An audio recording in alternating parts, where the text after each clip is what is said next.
Alors bonjour, donc aujourd'hui on va effectivement aborder le sujet de la réforme des retraites et des principaux thèmes.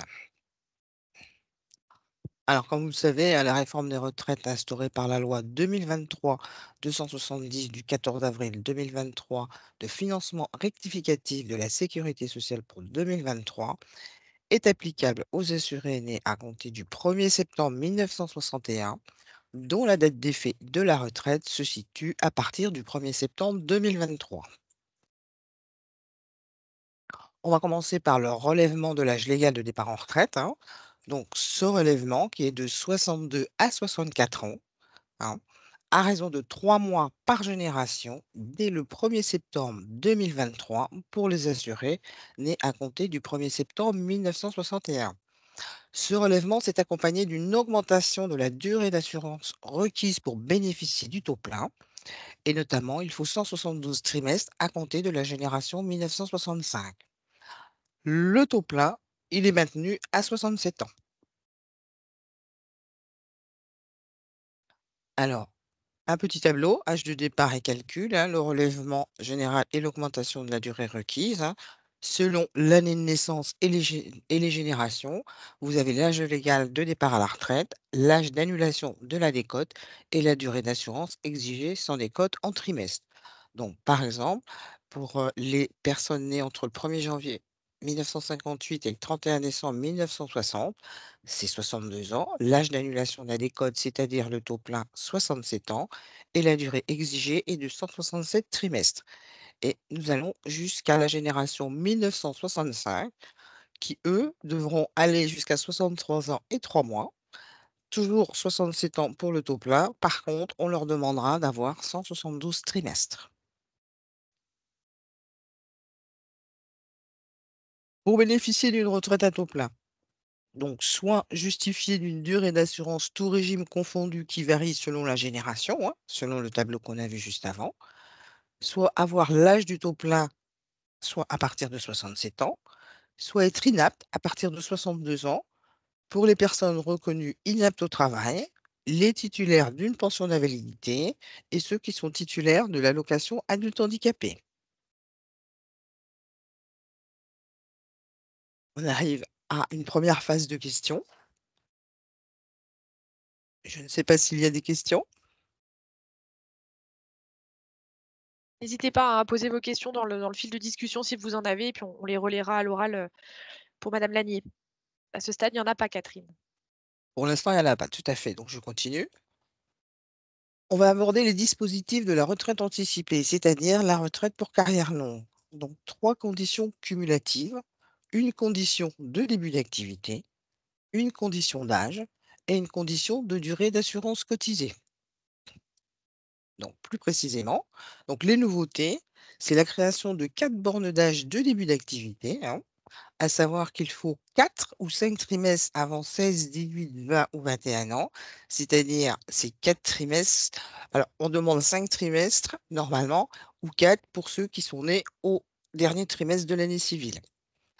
L'adaptation des âges de départ anticipé et de la durée cotisée requise, qui est en lien avec le relèvement progressif de l'âge légal, hein, qu'on a vu, hein, et de l'augmentation de la durée d'assurance. Un élargissement des périodes réputées cotisées et l'alignement des périodes réputées cotisées non salariées agricoles sur les salariés. Donc cet élargissement concerne la prise en compte des périodes d'assurance vieillesse des parents au foyer et les périodes d'assurance vieillesse pour les aidants, dans la limite de 4 trimestres, les deux confondus. C'est-à-dire que s'il y a 2 trimestres d'AVPF, on ne pourra mettre que 2 trimestres pour l'assurance vieillesse pour les aidants. Enfin, une prise en compte des versements pour la retraite effectués au titre des années d'apprentissage. Cet apprentissage qui aura été effectué dans le cadre d'un contrat conclu entre le 1er juillet 1972 et le 31 décembre 2013. Alors, vous avez un tableau pour la retraite anticipée, hein, pour carrière longue, hein, selon la date de naissance et les générations. Vous avez une colonne pour l'âge légal, effectivement, et le nombre de trimestres.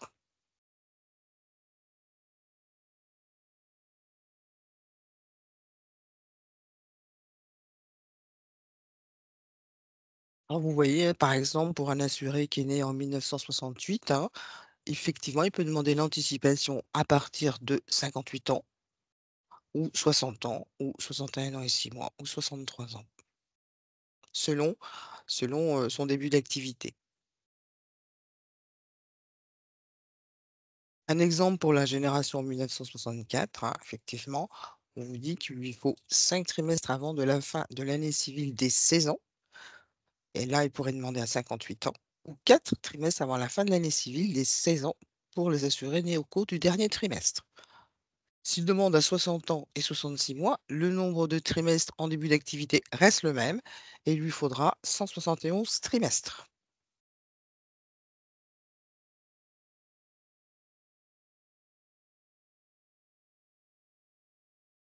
On arrive à la page des questions. Est-ce que vous avez des questions concernant l'anticipation? Est-ce que vous avez des salariés qui seraient intéressés dans vos entreprises par l'anticipation? Est-ce que vous avez des demandes?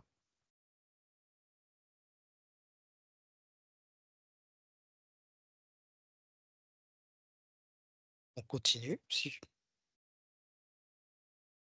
Vous avez également la retraite anticipée au titre du handicap, pour laquelle nous avons deux conditions cumulatives. Une durée cotisée déterminée en fonction de l'âge à la date d'effet de la retraite, et c'est au plus tôt à 55 ans. Il faut également un handicap reconnu d'au moins 50% pendant toute la durée d'assurance requise.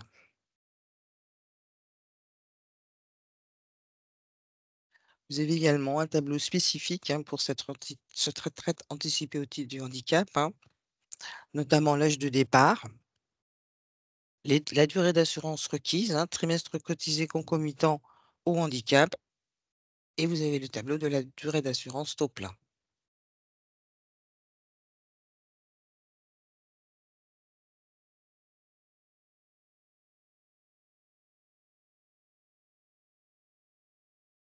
La retraite anticipée au titre de l'incapacité permanente. Là, nous avons un départ possible dès 60 ans pour les personnes qui présentent un taux d'incapacité d'au moins 20%, imputable aux conditions de travail suite à maladie professionnelle ou accident du travail. C'est un départ possible à l'âge légal moins 2 ans pour des personnes qui présentent un taux d'incapacité qui serait d'au moins 10%, imputable aux facteurs de risque professionnel pendant moins de 17 ans. Et c'est un dossier qui sera examiné par une commission pluridisciplinaire.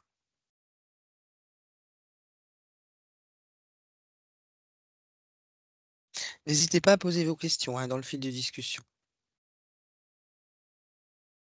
Pour le moment, nous n'avons aucune question posée dans le fil de discussion. Non. Non, aucune. Aucune question. Continuez tranquillement. Alors, la retraite progressive, hein, on va parler des conditions, c'est-à-dire avoir l'âge légal de la retraite moins 2 ans, mais ça ne peut pas être inférieur à 60 ans. Il faudra justifier d'une durée d'assurance, tout régime confondu, de 150 trimestres au minimum. Exercer à la date d'effet de la pension une ou des activités salariées agricoles à temps partiel ou à temps réduit. La quantité de travail à temps partiel ou à temps réduit devra être comprise entre 40 et 80%, avec la possibilité également de cotiser sur la base d'un équivalent temps plein, et ça, pour le salarié, c'est à voir avec son employeur.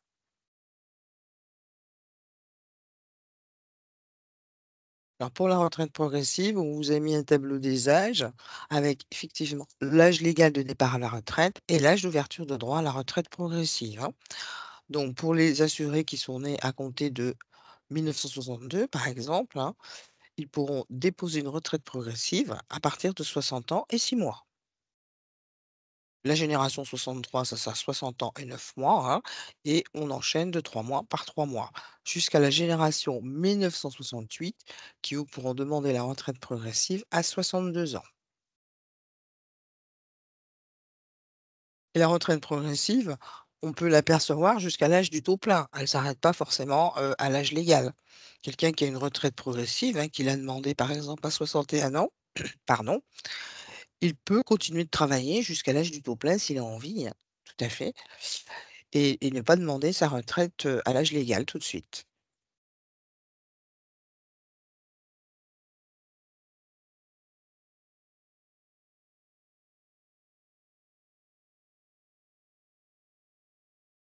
Toujours pas de questions? C'est mon Toujours webinaire. Il a commencé il y a un quart d'heure. Oubliez celui-là. Toujours pas de questions. Toujours pas de questions. Le cumul emploi-retraite. Donc, le service de la retraite est soumis à cessation d'activité, hein, c'est-à-dire une rupture du lien professionnel avec son employeur. Néanmoins, on a la possibilité de cumuler sa pension de retraite avec des nouveaux revenus d'activité professionnelle sous certaines conditions. La nouveauté de la réforme 2023 nous dit que la poursuite ou la reprise d'une activité professionnelle ouvre droit à une seconde retraite à compter du 1er septembre 2023 qui sera calculée sur la base des périodes cotisées à partir du 1er janvier 2023.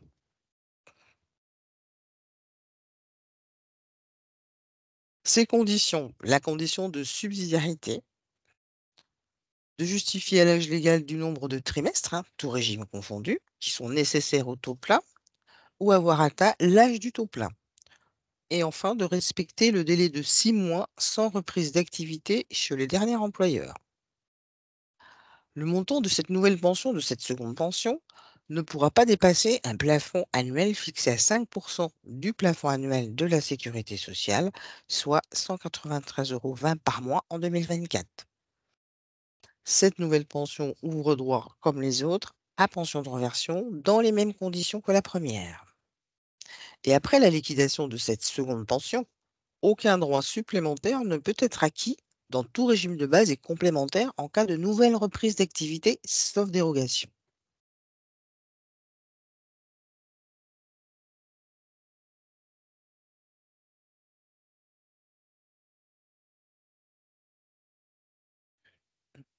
Est-ce qu'on a une question?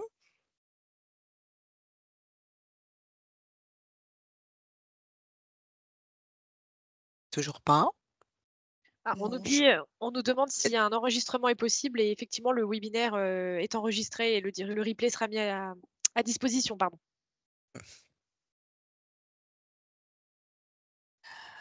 Peut-être que les questions, en fait, vous viendront après. Peut-être. Ça arrive.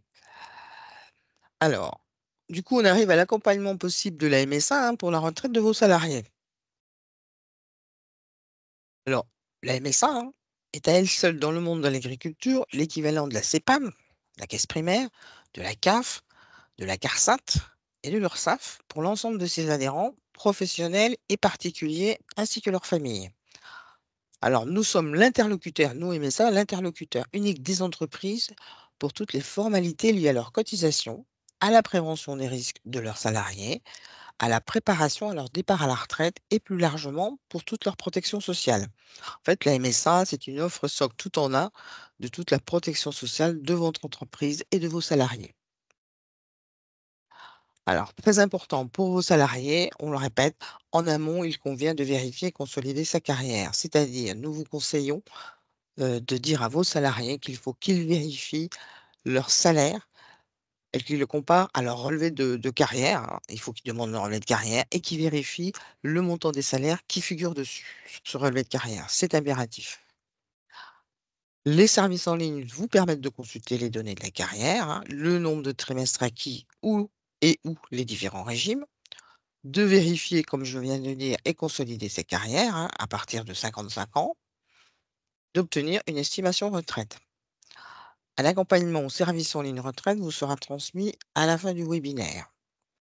Une précision importante, l'attribution de la retraite n'est pas automatique. Pour l'obtenir, il convient d'en effectuer la demande qui est disponible en ligne. C'est impératif. Sans dépôt de demande, pas d'attribution. On recommande fortement de déposer sa demande de retraite 6 mois avant la date d'effet choisie, hein, c'est important. Si l'assuré a cotisé auprès de plusieurs régimes de base, la MSA, le régime général, artisan, commerçant, hein, SSI, il n'a qu'une seule demande de retraite à formuler auprès de son dernier régime d'affiliation, et cela concerne les salariés nés à compter de 1953.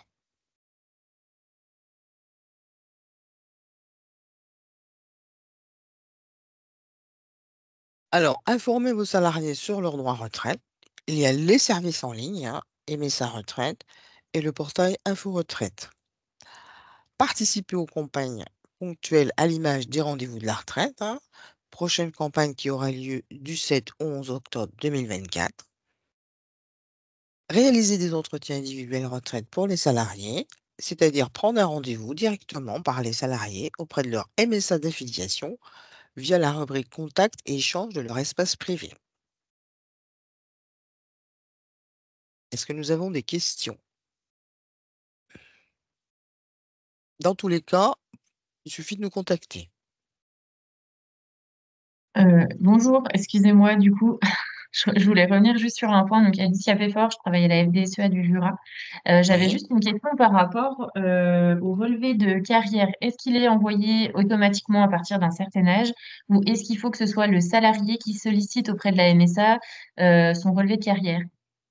Effectivement, il y a des campagnes d'envoi, hein, des relevés de carrière qui concernent tous les salariés, aussi bien agricole que régime général, hein. Donc, à partir de 55 ans, l'assuré, normalement, doit avoir son relevé de carrière. Ça commence peut-être même avant, je me demande si c'est pas d'ailleurs 45 ans, pardon, 45 ans. Et après, ensuite, c'est tous les 5 ans. D'accord, donc ça se fait automatiquement. Normalement, le salarié n'a pas à le demander spécifiquement. Non, normalement, il n'a pas à le Ok. demander spécifiquement. Par contre, s'il n'en a jamais reçu, il peut le demander, hein, il n'y a pas de problème, hein, soit par les services en ligne, soit en contactant sa caisse de département. D'accord. Ouais, on le recommande, hein, c'est important pour lui. Ok. Parce que ça. Allez-y, Pardon. pardon. C'est possible du coup d'en avoir un également avant 45 ans, par exemple, ou pas du tout? Normalement, avant 45 ans, c'est trop tôt regardé par rapport à D'accord. l'âge de départ à la retraite, hein, ça, quelque Mm. part, ça sert à rien, on va dire. À partir de Ouais. 45 ans, c'est pas mal. Et ensuite, effectivement, il en reçoit un tous les 5 ans. Ce qui est important, c'est si vraiment il n'en a pas eu, qu'il en demande un au moins un an avant l'âge à laquelle il veut partir en retraite. Hein, un an, Ouais. qu'il puisse vérifier ses salaires avec ses bulletins de salaire, hein, qu'il compare si ça correspond. Parce que s'il y a des, comment dire, des différences, il faut qu'il contacte sa caisse pour qu'on puisse faire le nécessaire pour la modification. De façon à ce que quand il arrive au moment de la retraite, on ait tous les éléments dans sa carrière qui soient exacts et ça permettra une liquidation de retraite plus rapide et exacte surtout. D'accord. Ok, très bien. Merci. Je vous en prie. Est-ce que nous avons d'autres questions? N'hésitez pas, hein. Il n'y a pas de mauvaises questions, comme j'ai l'habitude de le dire, vous pouvez poser n'importe quelle question, hein. Cumul emploi-retraite, retraite progressive, vous avez peut-être des salariés qui sont intéressés par ces dispositifs.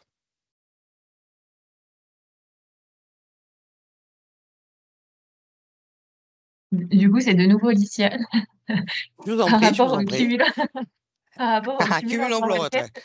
Ouais, Oui, j'avais aussi une question, c'était plus pour comprendre par rapport au fait que donc le salarié en cumul emploi-retraite puisse acquérir de nouveaux droits à la retraite, si j'ai bien compris du coup, oui, oui. uniquement s'il part donc avec une retraite à taux plein, en tout cas s'il il remplit les conditions du cumul intégral. Tout à C'est fait. ça? Alors, on va Si, remonter, ok, hein, regardez, voilà, hein, c'est ce qu'on dit, hein, sous condition de subsidiarité. La condition de subsidiarité, c'est-à-dire, il faut que la personne, hein, elle ait demandé toutes ses retraites de base et complémentaires, d'accord, selon ouais, ses activités, ok, ça soit en France et à l'étranger. Ensuite, il ok, doit justifier à l'âge légal du nombre de trimestres qu'il doit avoir pour le taux plein. ok. C'est important. Euh, Ok, donc finalement, quelqu'un qui part, enfin, qui part et qui est dans le cas d'un cumul emploi-retraite partiel, il pourra pas prétendre à un complément, en tout cas à l'acquisition de vos droits à la retraite dans ce cadre-là. Non, le cumul emploi partiel ne donnera pas droit à une seconde pension. Non. Par contre, il peut passer d'un D'accord. cumul emploi partiel à un cumul emploi intégral s'il remplit les conditions dont on vient d'évoquer. Ok. D'accord, très bien. Et c'est les mêmes conditions pour les exploitants du coup agricoles qui reprendraient une activité, parce que nous, on travaille beaucoup avec les exploitants agricoles qui sortent de l'exploitation et qui ensuite reprennent une activité salariée pour avoir une couverture sociale, notamment sur l'exploitation qu'ils viennent de quitter. Euh, À est-ce que partir du c'est les moment, mêmes? à partir Oui, du moment où ils remplissent les conditions, il n'y a pas de problème, hein. Effectivement, s'ils reprennent une activité salariée, oui, effectivement, hein, d'accord. Ok, très bien. Merci. je vous en prie. Ce qui est important de dire aussi pour cette seconde pension, normalement, alors effectivement, le calcul de la pension de la première retraite, on ne prend pas les salaires de l'année de la date d'effet. Ici, en l'occurrence, on pourra prendre les salaires de cette reprise. Quelqu'un qui reprend une activité au 1er janvier 2023 et qui déposerait une retraite au 1er décembre 2023, le calcul de retraite sera fait avec tous les salaires du 1er janvier au 30 novembre 2023. Mais par contre, ça ne devra pas dépasser 193,20 € par mois. Et cette seconde pension, il n'y aura pas de majoration liée. Par exemple, si la personne a 3 enfants, elle n'aura pas 10% en plus de cette pension. Il n'y a pas de majoration, pas de minimum contributif, pas de majoration d'assurance. Ça sera simplement une pension calculée sur cette nouvelle activité exercée. C'est tout.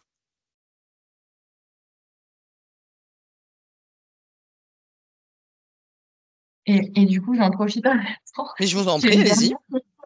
Oui, Concernant, donc, vous avez compris, je travaille beaucoup avec les exploitants agricoles. Concernant les oui. exploitants agricoles qui reprennent une activité, dans le cadre des conditions, en fait, on applique systématiquement enfin, on applique, en tout cas, dans les retours avec la MSA, il est appliqué les conditions euh, enfin, les mêmes que pour les salariés. Concrètement, on va regarder, on va dire, bon, bah voilà, vous n'avez pas le droit de retravailler avant 6 mois sur l'exploitation si vous êtes en cumul partiel et vous pourrez retravailler dans les 6 mois si vous êtes en cumul intégral. Euh, Oui, Sauf ça c'est la condition que de base, voilà, oui. oui, mais du coup, c'est ce qui est applicable pour les salariés normalement et on le retranscrit pour les exploitants. Or, du coup, en passant d'un statut d'exploitant, donc non salarié agricole, au statut de salarié agricole, normalement, enfin juridiquement, ces dispositions ne sont pas censées s'appliquer aux futurs salariés agricoles qui étaient avant exploitants. Et du coup, j'ai du mal à comprendre pourquoi on leur applique en fait les mêmes règles que pour les salariés, c'est-à-dire un salarié qui change de régime et qui redevient salarié, alors que eux étaient non salariés agricoles puis passent salariés agricoles. Oui, alors effectivement, ça paraît curieux. Généralement, on a des non-salariés qui restent non-salariés, hein, qui continuent, qui réduisent leur activité de chef d'exploitation ou d'entreprise, hein. Mhm. Mais là, vous me dites qu'ils passent carrément du statut de chef d'exploitation à celui de salarié, on est d'accord? Ouais, Voilà. Donc c'est vraiment des cas particuliers, hein, on est bien ouais, d'accord, hein, c'est très précis. Nous, on vous donne les règles générales, hein. ok, Ça veut d'accord. dire qu'au Bon, niveau de son activité non salariée agricole, bien entendu, il y aura des règles très précises, ouais, hein. ok, Parce que c'est comme s'il cessait complètement son activité de chef d'exploitation pour passer au ouais, statut de salarié, on est d'accord? Il ne s'agit c'est pas d'une ça, réduction de son activité non salariée, d'accord? ouais, C'est ça. Donc c'est peut-être un petit peu plus compliqué pour eux, hein, parce que cesser une activité de chef d'exploitation ou d'entreprise, ça ne se fait pas du jour au lendemain, hein, on est d'accord?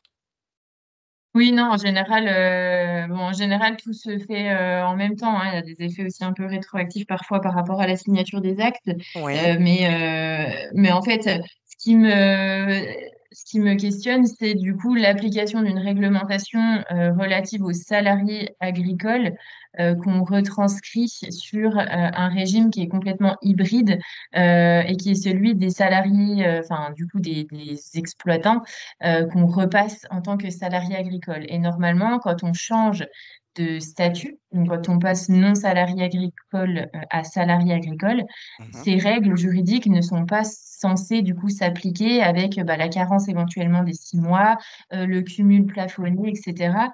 En fait, Alors, vous avez raison pour le délai de 6 mois, bien entendu, puisqu'il n'avait pas de dernier employeur, puisqu'il était chef d'entreprise. Mm, Tout à fait, vous avez raison mm, là-dessus, tout à fait, tout à fait. Mais par contre, la condition de subsidiarité reste la même, hein, c'est-à-dire il aura fallu qu'il leur demande toutes ses retraites, hein, de base et oui, complémentaires, s'il a eu des activités d'autres régimes, hein. Il faudra qu'il ait également le nombre de trimestres, de sa génération. Ça, par contre, c'est oui, impératif, hein. On parle bien de cumul emploi-retraite. Donc, son emploi, c'est salarié et sa retraite. On est d'accord. oui, Son emploi, il est salarié. Oui. Hein. Ça fait un petit peu bizarre, je peux vous comprendre, hein, effectivement. Mais quelque part, Oui, en fait, c'est juste que moi, du coup, systématiquement, hein, je leur demande d'avoir un retour de votre part pour valider par écrit le fait qu'ils pourront bien reprendre une activité à tel taux horaire, à telle période, pour pas qu'ils soient impactés finalement sur le montant de leur retraite, qui puisse être réduit du fait de leur reprise d'une activité en tant que salarié. Parce que c'est vrai que du coup, enfin, pour moi, parfois, il y a un décalage entre la règle juridique que je connais et la pratique. Mais ça, ou dans certains courriers, j'ai déjà lu le fait que ben non, il doit respecter une carence de 6 mois avant de retravailler, ou alors que pendant 6 mois, il sera soumis à un cumul plafonné, puis après, il pourra reprendre, enfin cumuler intégralement. Et en fait, j'ai du mal à comprendre l'ensemble de ces courriers qui varient. effectivement. Alors après, Mm. il est possible qu'il y ait des assurés qui soient en cumul partiel, ce qui n'est pas la même chose que le cumul intégral total, celui dont on parle aujourd'hui, hein. Ça peut s'expliquer Ouais. aussi, hein. Mhm. Heu, Généralement, c'est ça, hein, je pense, hein, parce que le cumul intégral, celui dont on parle aujourd'hui, fait que depuis le 1er septembre 2023, c'est sur ces conditions. Alors évidemment, on enlève le délai de 6 mois, comme bien sûr, hein, puisqu'il n'avait pas de dernier employeur, puisqu'il était chef d'entreprise ou chef d'exploitation. Ouais. Mais sans ça, les 2 autres conditions sont forcément les mêmes. Après, je pense D'accord. que les différences que vous avez doivent se situer plus au niveau du cumul emploi-retraite qui peut être partiel ou Ouais. total. Je pense que c'est plutôt là-dessus, selon l'activité de l'assuré, selon effectivement ce qu'il a fait, selon il y a différentes, conditions. Je pense que ça vient plutôt de là et c'est vrai que notre législateur a fait énormément évoluer, ces cumuls emploi-retraite. On est Ouais. d'accord aussi.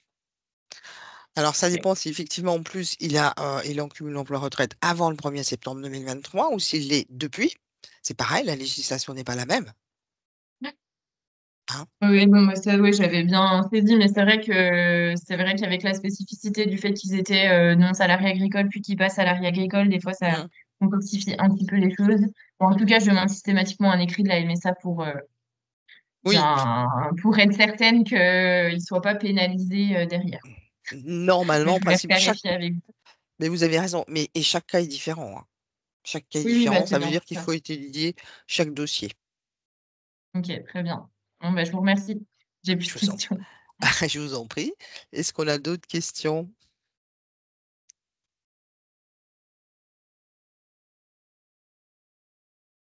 Pas d'autres questions dans le fil, par écrit.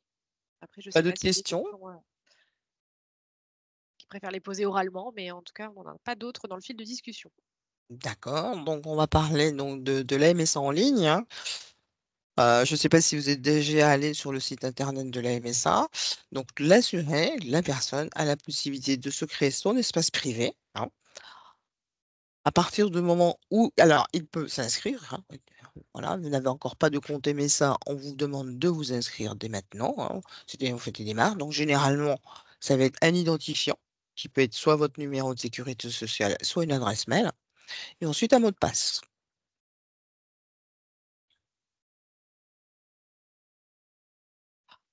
Alors, ah, les services et les démarches. Alors, vous avez différents services dans l'espace privé, hein, qui concernent les particuliers, hein. Vous voyez, vous avez la santé, invalidité, famille, handicap, et vous avez aussi la retraite, où vous pouvez demander votre retraite tout régime, ou et aussi, ce qui est très important, faire le suivi. Une fois que vous avez déposé votre demande de retraite, ça vous permet de savoir où en est votre dossier. Pour la retraite, hein, on peut demander son relevé de carrière tout régime, son estimation retraite tout régime. Et à partir de 55 ans, vous pouvez faire la correction de votre relevé de carrière, hein, c'est-à-dire à partir de votre espace privé, donner des informations, le suivi de correction de ce relevé de carrière et aussi déclarer ses enfants, qui est un service assez récent. Très important, ce qu'on a dit tout à l'heure, vérifier et consolider sa carrière à partir de 55 ans. Il y a ces 2 services en ligne, qui permettent de demander une rectification de la carrière pour tous les régimes de retraite confondus et de suivre le traitement de la demande. À savoir que si le montant du salaire ne correspond pas, celui de votre bulletin de salaire, pardon, ne correspond pas à celui qui est sur votre relevé de carrière, il faudra envoyer une copie de ce relevé de carrière, au service de la MSA de façon à ce qu'il puisse être mis à jour. S'il y a une période de service militaire, de chômage, d'indemnité journalière qui n'apparaît pas, il faudra donner les éléments pour mettre à jour cette carrière.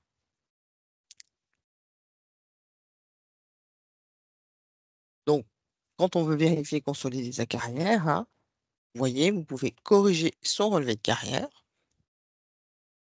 On arrive sur le site de l'info retraite.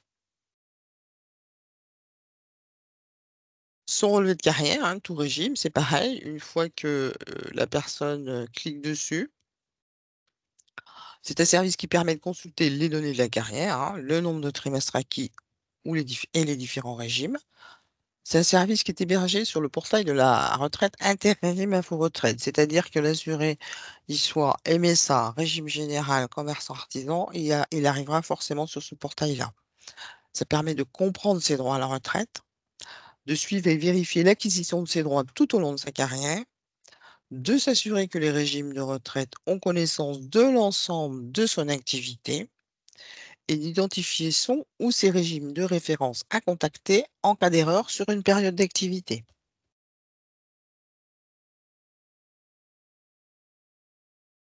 Alors, le service est divisé en 3 onglets. On a la carrière, qui est un affichage chronologique horizontal de la carrière, avec une représentation graphique par année de la carrière et la possibilité d'afficher un détail annuel de cette carrière. On a également les périodes, qui est un affichage chronologique, avec un affichage des périodes en forme de carte, regroupées en mode CV et avec l'affichage des régimes de retraite associés. Les droits, ça sera l'affichage de la durée d'assurance totale, des droits par régime et par année, ainsi que les droits non rattachés à une année, comme les majorations d'enfants, des modifications. D'accord? Alors, juste pour information, on dit des droits par régime et par année. Un assuré qui, par exemple, sur une année, aura eu une activité peut-être au régime général et une activité au régime salarié agricole, le montant de ses salaires peut faire qu'il pourrait avoir 4 trimestres dans chacun des 2 régimes. Sauf que pour la retraite, au niveau de l'ensemble de sa durée d'assurance totale, on n'en comptera que 4. Par contre, on utilisera, les salaires des deux régimes pour le calcul. Toujours le relevé de carrière, donc vous voyez un peu à quoi ça ressemble. Je ne sais pas si vous êtes, déjà allé voir sur le site Info Retraite?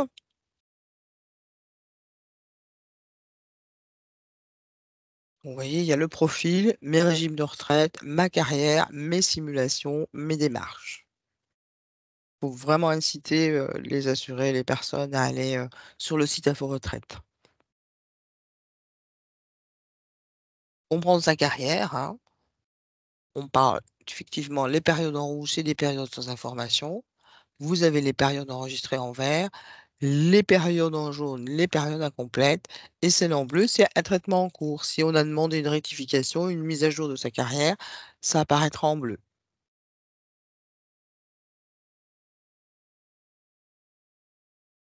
L'estimation retraite, maintenant. Donc le service propose 2 parcours de simulation. Le premier, c'est accéder directement à mon estimation, qui va permettre à l'utilisateur d'obtenir l'estimation de sa future retraite instantanément, sans avoir à renseigner d'informations complémentaires. Nous avons également un parcours classique, simuler ma retraite, pour lequel l'utilisateur doit préciser sa situation personnelle et professionnelle ainsi que ses revenus. Ce service est un outil de simulation et non un outil de calcul de la retraite. Il permet à l'utilisateur d'estimer le montant de sa future retraite en fonction des données connues par son régime de retraite. 2 paramètres qu'il peut personnaliser, situation professionnelle, situation familiale, âge de départ, évolution des revenus, taux d'activité, période de chômage. Ça fonctionne plutôt bien. Donc vous voyez mon estimation retraite, hein, il vous donne l'explication. On précise bien qu'il intègre progressivement les mises à jour liées à la réforme des retraites, hein, normal. Ensuite, il y a l'accès au simulateur. L'information importante, on dit, hein, qu'elle est réalisée à partir des données connues de vos régimes de retraite. L'absence de certaines informations a une incidence sur le résultat de votre estimation et par conséquent sur le montant futur de sa retraite. Donc on invite tous les salariés à vérifier, à compléter si besoin la carrière pour fiabiliser le résultat. Et ici, dans ce service, on précise bien que les données ajoutées seront uniquement utilisées dans ce simulateur et ne seront ni conservées ni transmises à vos régimes de retraite.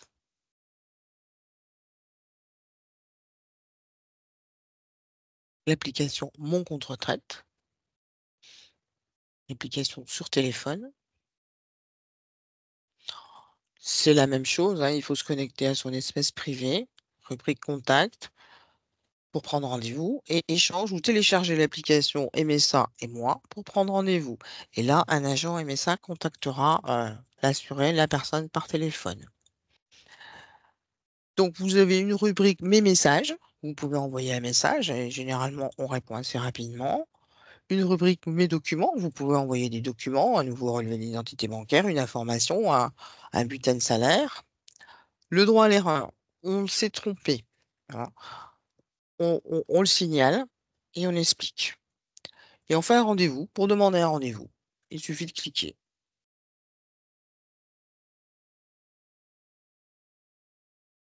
Le service en ligne Interrégime permet à l'adhérent de demander la liquidation de ses droits propres à un seul endroit et en une seule fois dans l'ensemble des régimes pour lesquels il demande sa retraite.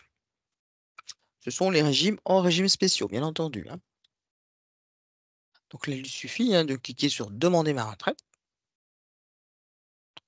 Ce sera le dépôt d'une seule demande pour tous les régimes concernés. La demande est adressée en automatique à tous les régimes de la carrière de l'assuré, avec l'ensemble des pièces fournies nécessaires à son traitement.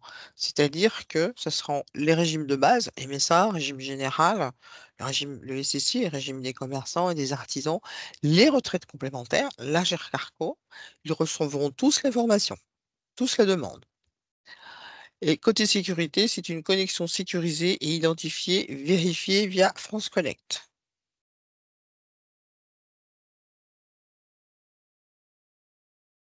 Le dépôt d'une seule demande pour tous les régimes concernés, la demande est adressée, c'est ce qu'on vous disait, en automatique à tous les régimes de la carrière, hein, avec l'ensemble des pièces jointes, hein, c'est-à-dire si vous joignez vos avis d'imposition pour les prélèvements sociaux, le relevé d'identité bancaire, un livret de famille, une photocopie de carte d'identité. Donc tous ces documents seront accessibles à tous les régimes concernés par la carrière de la personne. Donc une fois qu'il arrive sur ce service, il suffit de cliquer sur Demander ma retraite. Voilà. On lui répète, hein. Donc votre demande de retraite doit être effectuée 4 à 5 mois avant la date de départ souhaitée. On dit plutôt 6, nous, mais bon, pourquoi pas 4 ou 5, hein, mais normalement, pour la garantie de versement, il existe une garantie de versement, un dispositif qui permet à l'assuré d'être payé dans les délais. C'est-à-dire si par exemple sa date d'effet de retraite est au 1er juillet, il doit être payé normalement au 9 août. Le fait de déposer sa demande au moins 4 mois avant la date d'effet de sa retraite permet cette garantie de versement.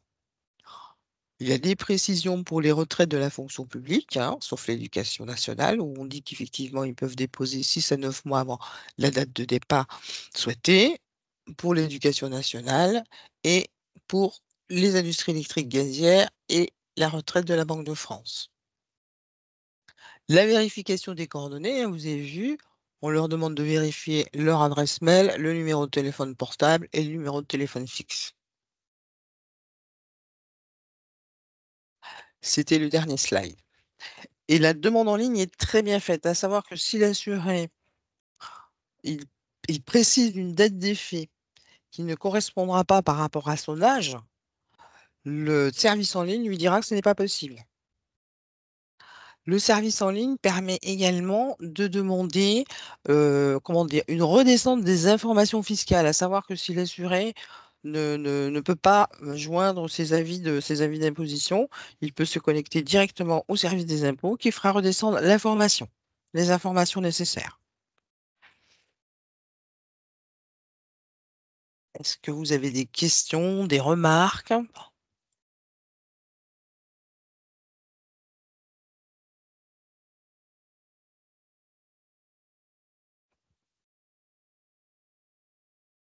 Non? A priori, il n'y a aucune question dans le fil de discussion et il Questions? semblerait que personne ne prenne la parole. N'hésitez pas si vous le voulez. Là, pour le coup, on a encore du temps. Vous pouvez poser vos questions oralement si vous allez-y, monsieur Pelletier, c'est ça? C'est Madame Par Pelletier, bonjour. pardon, excusez-moi. Non, non, vous inquiétez pas. Je me permets de demander par l'oral parce qu'au niveau de conversation, j'arrive pas à écrire, je suis bloquée, je ne sais pas pourquoi. Ah, d'accord. Nous avons, enfin, je travaille dans une entreprise qui est répartie sur l'ensemble de la région, mais avec les départements bien déterminés.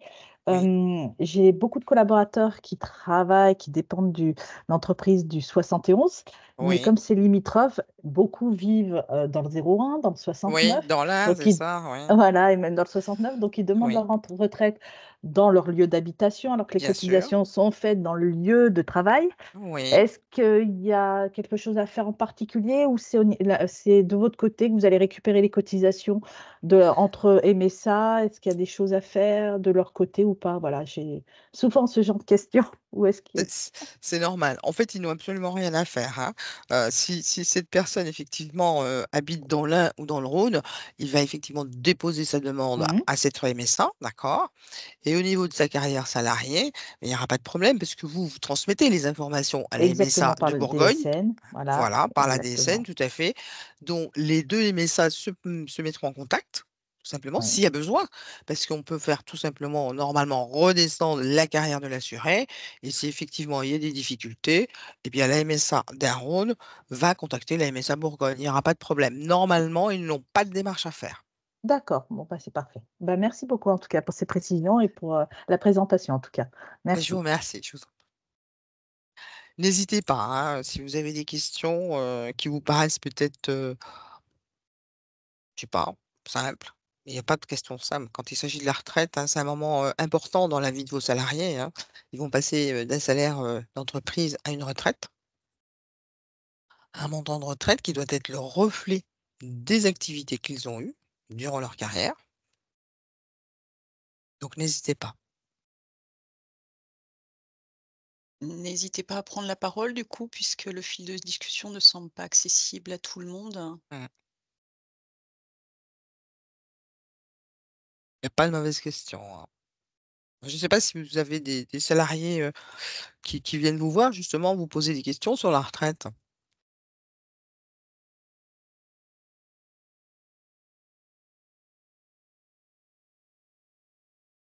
Dans tous les cas, vous pouvez leur dire de prendre rendez-vous, hein, en passant par, le site internet de la MSA. Incitez-les à créer un espace privé, incitez-les surtout à vérifier leur salaire par rapport à leur envie de carrière, c'est très important et qu'ils demandent leur retraite 6 mois avant la date d'effet qu'ils auront choisie.